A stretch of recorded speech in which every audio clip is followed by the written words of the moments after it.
വർഷത്തെ ഇടവേളയ്ക്ക് ശേഷം കേരളം വീണ്ടും വലതുപക്ഷത്തേക്ക് ചായുമ്പോൾ ഭരണമാറ്റത്തേക്കാൾ ചർച്ചയാകുന്നത് ആരായിരിക്കും നമ്മുടെ മുഖ്യമന്ത്രി എന്ന ചോദ്യമാണ്. 140-ൽ 102 സീറ്റുകൾ നേടി UDF ഉജ്ജ്വല വിജയം കൈവരിച്ചുവെങ്കിലും അധികാരത്തിന്റെ അമരക്കാരനെ നിശ്ചയിക്കുന്നത് കോൺഗ്രസ് ഹൈക്കമാൻഡിന് അല്പം സങ്കീർണമായ ദൗത്യം തന്നെയാണ്.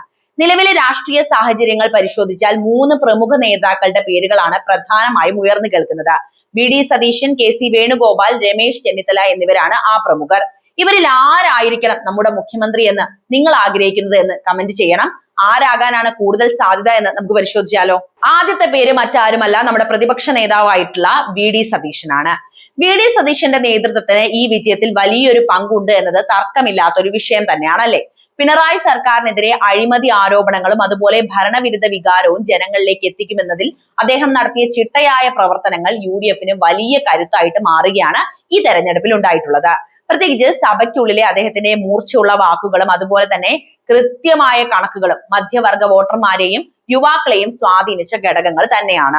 ഈ വിജയത്തോടെ അദ്ദേഹത്തിന്റെ മുഖ്യമന്ത്രി സ്ഥാനത്തേക്കുള്ള സാധ്യതകൾ വർദ്ധിപ്പിക്കുന്ന ചില ഘടകങ്ങളുണ്ട്. അതെന്തൊക്കെയാണെന്ന് കൂടി ഞാൻ പറയാം. അതിൽ ഏറ്റവും പ്രധാനപ്പെട്ടത് മുസ്ലിം ലീഗ് ഉൾപ്പെടെയുള്ള UDFലെ പ്രമുഖ കക്ഷികളുമായി സതീശൻ പുലർത്തുന്ന സൗഹൃദവും വിശ്വാസ്യതയും തന്നെയാണ്. അത് അദ്ദേഹത്തിന് വലിയ രീതിയിൽ ഗുണം ചെയ്യുന്നുണ്ട്. ഒരു കൂട്ടായ നേതൃത്വം എന്ന നിലയിൽ മുന്നണിയെ കൊണ്ടുപോകാൻ അദ്ദേഹത്തിന് കഴിയുമെന്നാണ് ഘടക കക്ഷികളും ഇപ്പോൾ ഇതിൽ വിശ്വസിക്കുന്നത്. KC വേണുഗോപാൽ അടക്കമുള്ള നേതാക്കൾ ദേശീയ രാഷ്ട്രീയത്തിൽ ശ്രദ്ധ കേന്ദ്രീകരിക്കുമ്പോൾ കേരളത്തിലെ പാർട്ടി സംവിധാനത്തെ നയിക്കാൻ സതീശൻ തന്നെയാണ് ഉചിതമെന്ന നിലപാട് ഹൈക്കമാൻഡിന് ഉണ്ടാകാൻ സാധ്യതയുമുണ്ട്. മാത്രവുമല്ല, പ്രതിപക്ഷ നേതാവായി അദ്ദേഹത്തെ ഇവിടേക്ക് കൊണ്ടുവന്നത് പോലും ഹൈക്കമാൻഡാണ്.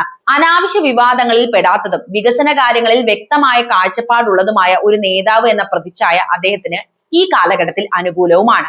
എങ്കിലും ഗ്രൂപ്പ് സമവാക്യങ്ങൾ നിർണായകമായ കോൺഗ്രസിൽ മുഖ്യമന്ത്രി പദം സംബന്ധിച്ച് അന്തിമ തീരുമാനം എപ്പോഴും നാടകീയമായേക്കാം.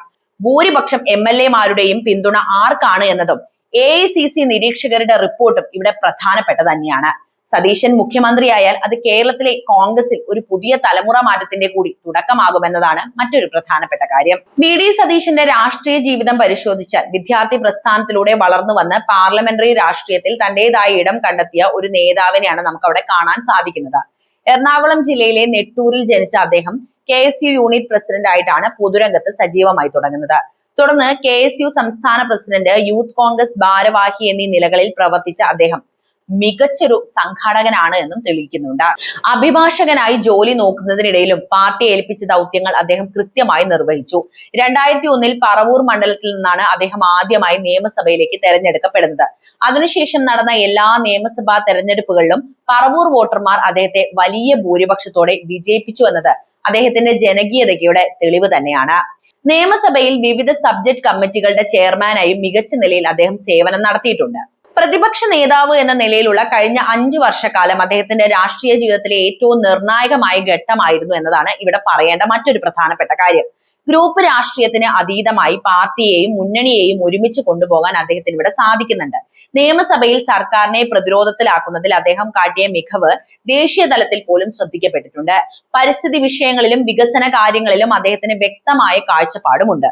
ഇത്തവണ UDFന് ലഭിച്ച വമ്പൻ വിജയം അദ്ദേഹത്തിന്റെ നേതൃത്വത്തിനുള്ള അംഗീകാരം കൂടിയായിട്ടാണ് വിലയിരുത്തപ്പെടുന്നത്. 100-ൽ പരം സീറ്റുകൾ നേടുമെന്ന അദ്ദേഹത്തിന്റെ ആത്മവിശ്വാസം യാഥാർത്ഥ്യമായതോടെ മുഖ്യമന്ത്രി സ്ഥാനത്തേക്ക് ഏറ്റവും യോഗ്യനായ വ്യക്തിയായി അദ്ദേഹം മാറിക്കഴിഞ്ഞിട്ടുണ്ട്. കേരളത്തിന്റെ വികസനത്തിന് പുതിയൊരു ദിശാബോധം നൽകാൻ അദ്ദേഹത്തിന്റെ ഭരണ പാടവത്തിന് കഴിയുമെന്നാണ് അണികളും അതുപോലെ ജനങ്ങളും ഇന്ന് പ്രതീക്ഷിക്കുന്നത്. ജനകീയ മുഖം തന്നെയാണ് VD സതീശൻ. രണ്ടാമത്തെ പേര് KC വേണുഗോപാൽ എന്നാണ്. AICC ജനറൽ സെക്രട്ടറി എന്ന നിലയിൽ ദേശീയ രാഷ്ട്രീയത്തിലുള്ള സ്വാധീനമാണ് KC വേണുഗോപാലിന്റെ കരുത്ത്.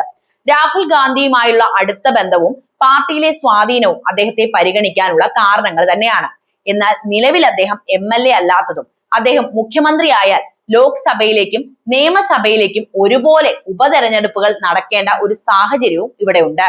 KC വേണുഗോപാലിന്റെ രാഷ്ട്രീയ പ്രവേശനം കണ്ണൂർ ജില്ലയിലെ പയ്യന്നൂരിൽ നിന്നാണ് എങ്കിലും അദ്ദേഹത്തിന്റെ പാർലമെന്ററി രാഷ്ട്രീയത്തിലെ കരുത്ത് തെളിയിച്ചത് ആലപ്പുഴ കേന്ദ്രീകരിച്ച് തന്നെയായിരുന്നു.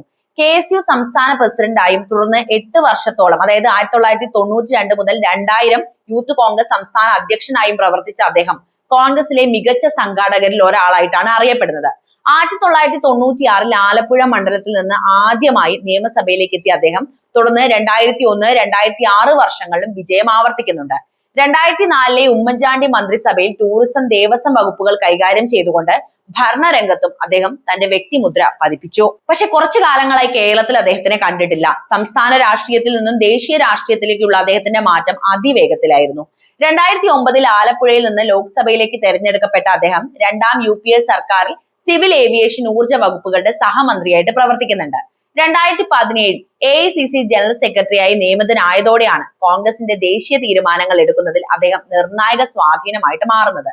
രാഹുൽ ഗാന്ധിയുടെ വിശ്വസ്തനായ സഹായി എന്ന നിലയിൽ പാർട്ടി സംഘടനയെ ശക്തിപ്പെടുത്തുന്നതിലും വിവിധ സംസ്ഥാനങ്ങളിലെ തെരഞ്ഞെടുപ്പ് തന്ത്രങ്ങൾ മെനയുന്നതിലും അദ്ദേഹം വലിയ പങ്കാണ് വഹിച്ചിട്ടുള്ളത്. 2020 രാജസ്ഥാനിൽ നിന്ന് രാജ്യസഭയിലേക്ക് തിരഞ്ഞെടുക്കപ്പെട്ടുവെങ്കിലും പിന്നീട് അദ്ദേഹം ലോക്സഭയിലേക്ക് തിരികെ എത്തുകയായിരുന്നു.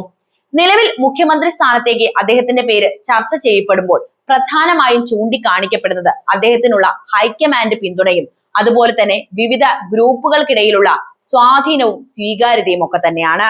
നിലവിൽ അദ്ദേഹം MLA അല്ലെങ്കിൽ പോലും പിന്നീട് ഒരു ഉപതെരഞ്ഞെടുപ്പ് നടത്തി മുഖ്യമന്ത്രിയാക്കാനുള്ള നീക്കവും നടക്കുന്നുണ്ട്. ഒരു സമവായ സ്ഥാനാർത്ഥി എന്ന നിലയിൽ അദ്ദേഹത്തെ പരിഗണിക്കാൻ പാർട്ടിയിൽ ആലോചനകളും നടക്കുന്നു. എന്നാൽ ലോക്സഭാംഗമായ അദ്ദേഹം മുഖ്യമന്ത്രിയാകുകയാണെങ്കിൽ ലോക്സഭയിൽ നിന്നും രാജിവെക്കേണ്ടതായി വരും. ഇത് ആലപ്പുഴയിൽ ഒരു ഉപതെരഞ്ഞെടുപ്പിന് വഴി തുറക്കുമെന്നതും 6 മാസത്തിനുള്ളിൽ കേരളത്തിൽ മറ്റേതെങ്കിലും നിയമസഭാ മണ്ഡലത്തിൽ നിന്നും അദ്ദേഹം ജനവിധി തേടേണ്ടി വരുമെന്നതും പ്രായോഗികമായ ചില തടസ്സങ്ങൾ മുന്നോട്ട് വെക്കുന്നുണ്ട്. എന്നിരുന്നാലും കേന്ദ്ര നേതൃത്വത്തിന്റെ പ്രത്യേക താല്പര്യമുണ്ടെങ്കിൽ ഈ വെല്ലുവിളികളെ മറികടന്നുകൊണ്ട് അദ്ദേഹത്തിന് കേരളത്തിന്റെ ഭരണ സാരഥ്യത്തിലേക്ക് എത്താനുള്ള സാധ്യതകൾ നമുക്കിവിടെ തള്ളിക്കളയാൻ സാധിക്കില്ല. അടുത്ത പേര് രമേശ് ചെന്നിത്തലയാണ്. പാർട്ടിയിലെ മുതിർന്ന നേതാവ് എന്ന നിലയിലും ഭരണപരിചയമുള്ള വ്യക്തി എന്ന നിലയിലും രമേശ് ചെന്നിത്തലയെ അനുകൂലിക്കുന്ന ഒരു വിഭാഗം പ്രവർത്തകരും പാർട്ടിയിൽ ഇപ്പോഴുണ്ട്. മുൻപ് ആഭ്യന്തര മന്ത്രിയായും അതുപോലെ തന്നെ പ്രതിപക്ഷ നേതാവായും പ്രവർത്തിച്ച അദ്ദേഹത്തിന്റെ പരിചയ സമ്പത്ത് അവഗണിക്കാൻ സാധിക്കാത്തതാണ്. രമേശ് ചെന്നിത്തലയുടെ രാഷ്ട്രീയ ജീവിതം തികച്ചും സവിശേഷമായ ഒരു പാതയിലൂടെ തന്നെയാണ് സഞ്ചരിച്ചിട്ടുള്ളത്.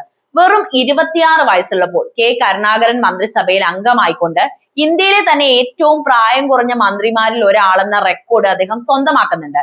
വിദ്യാർത്ഥി രാഷ്ട്രീയത്തിലൂടെ ഉയർന്നു വന്ന അദ്ദേഹം KSUവിന്റെയും പിന്നീട് NSUIയുടെയും ദേശീയ അധ്യക്ഷനായി പ്രവർത്തിച്ചിട്ടുണ്ട്. 4 തവണ ലോക്സഭാംഗമായും 5 തവണ നിയമസഭാ അംഗമായും തെരഞ്ഞെടുക്കപ്പെട്ട അദ്ദേഹത്തിന് ഭരണത്തിലും പാർട്ടി തലത്തിലും ഒരുപോലെ പ്രാവീണ്യവുമുണ്ട്. AICC സെക്രട്ടറി എന്ന നിലയിൽ വിവിധ സംസ്ഥാനങ്ങളുടെ ചുമതല വഹിച്ച അദ്ദേഹം ദേശീയ രാഷ്ട്രീയത്തിലും തന്റേതായ സ്വാധീനം ഉറപ്പിച്ചിട്ടുള്ള നേതാവ് തന്നെയാണ്.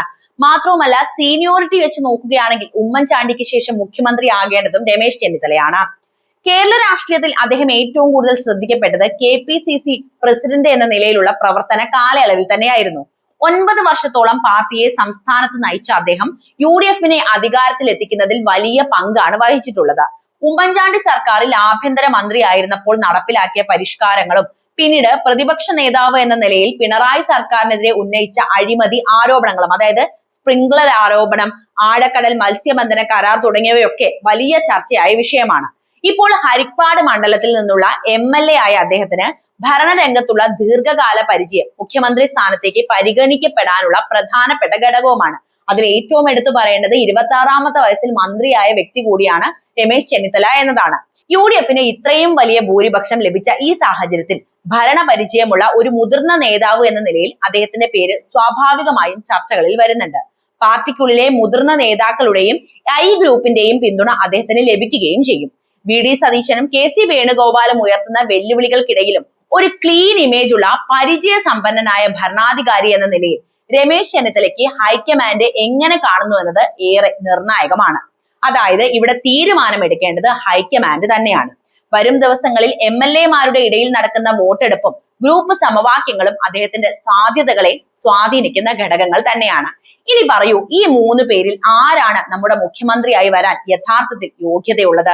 തീരുമാനിക്കേണ്ടത് ഹൈക്കമാൻഡ് ആണെങ്കിലും ജനങ്ങൾക്ക് ഇവിടെ റോൾ ഉണ്ടല്ലോ, അല്ലെ? അപ്പോൾ ഈ വിഷയത്തിലെ നിങ്ങളുടെ നിലപാട് അറിയാൻ താല്പര്യമുണ്ട് എന്ന് തന്നെയായാലും കമന്റ് ബോക്സിൽ എഴുതുക. വീഡിയോ ഇഷ്ടമാവുകയാണെങ്കിൽ ലൈക്ക് ചെയ്യാനും ഷെയർ ചെയ്യാനും ഒപ്പം ചാനൽ ഒന്ന് സബ്സ്ക്രൈബ് ചെയ്യാൻ ശ്രദ്ധിക്കുമല്ലോ.